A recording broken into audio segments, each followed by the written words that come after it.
काल सिंधुदुर्ग जिल्ह्यामध्ये राज्याचे कॅबिनेट मंत्री भरत गोगावले आले होते.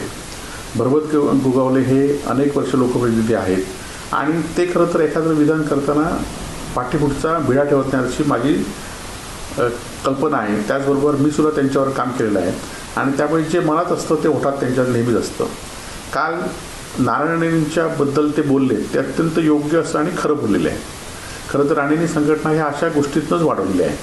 फक्त माझा भरत शेटना एवढाच सवाल आहे की तुम्ही काल शिंदे गटाची ताकद वाढवण्यासाठी जिल्ह्यात आलात.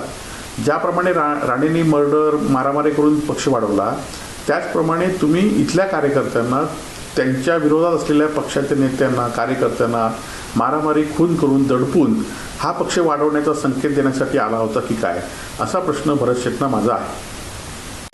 तर दुसरा एक प्रश्न असा आहे, भरत गोगावले म्हणे लाडक्या बहिणीने आम्हाला भरभरून दिलं, तर लाडक्या बहिणींसाठी भावाने देखील सरकारी सवलती देखील दिल्या आहेत. खरं तर आता ह्या निवडणुकीपुरत्याच केलं होतं हे लाडक्या बहिणींचं प्रेम. कारण एखाद्याला आपण दिलं तर ते बोलून दाखवता कामा नये. हे काही तुमच्या खिशातले पैसे दिले नाहीत, तर सरकारचे वेगवेगळ्या योजना कमी करून हे पैसे दिलेले आहेत आणि त्याबद्दल आता फक्त तुमचा या लाडक्या बहिणीचा निवडणुकीसाठी वापर केला हे आता सिद्ध झालं.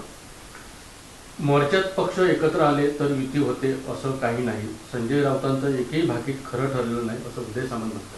नाही, खरं तर आमचा मोर्चा निघेल, आमच्या मराठी माणसाचा आवाज होईल, आम्ही दोघं एकत्र येऊ की नाही येऊ, परंतु तुमची एवढी पोटदुखी का होते हा प्रश्न महत्त्वाचा आहे. ज्यासाठी मोर्चा निघतो तो विषय अस्तित्वात नाही.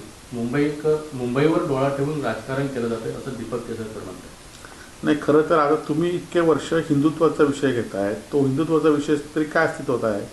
कारण तुम्ही हसन मुश्रीफ असून देत, अब्दुल सत्तार असून देत, या सगळ्यांना दोषी तुम्ही आढळलात, नवाब मलिक असून देत, आणि त्या सगळ्यांना परत हिंदुत्वाच्या लाटेमध्ये स्वच्छ करून घेतलं.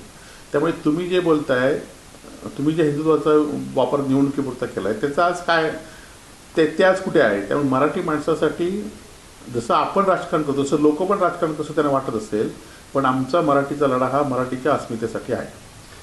सिंधुदुर्गात केसरकर निलेश राणेंचं राज्य आहे हे दिसलं पाहिजे असं वक्तव्य उदय सामंत यांनी केलं आहे. नाही, आता काल भरत शेटनी ज्याप्रमाणे बोलले त्याप्रमाणे ते दिसायला सुरुवात व्हायला पाहिजे का असं सामंतांचं म्हणणं आहे की असा आमचा प्रश्न आहे. निलेश राणेंनी ठरवलं तर नगरपंचायत निवडणुकात महायुतीतून किंवा स्वबळावरती लढू, स्वबळावरती लढवण्याची तयारी दाखवली असं दिसते. नाही, त्यांची निवडणूक कशावर लढवतील, कारण आज ते स्वबळावर भारतीय जनता पार्टीच्या कार्यकर्त्यांना आणि नेत्यांना खुलेआम धमकी देत आहेत. त्यामुळे त्यांच्या आता मतदारसंघामध्ये भाजप राहील की नाही हा प्रश्न आहे आणि त्यामुळे आमची लढाई ही चालूच राहील आणि ती येणाऱ्या स्थानिक स्वराज्य संस्थेमध्ये सुद्धा असेल. सिंधुदुर्गामध्ये शिवसेना एक नंबरचा पक्ष आहे उदय सामंत म्हणतो. तो खरं तर आता शिवसेना एक नंबरचा पक्ष आहे की त्याला सूज आली आहे की ह्या मारामाऱ्या खून करून ह्या स्पर्धा पक्ष वाढवण्यासाठी ते प्रयत्न करतील. हा आता येणारा काळ ठरवेल.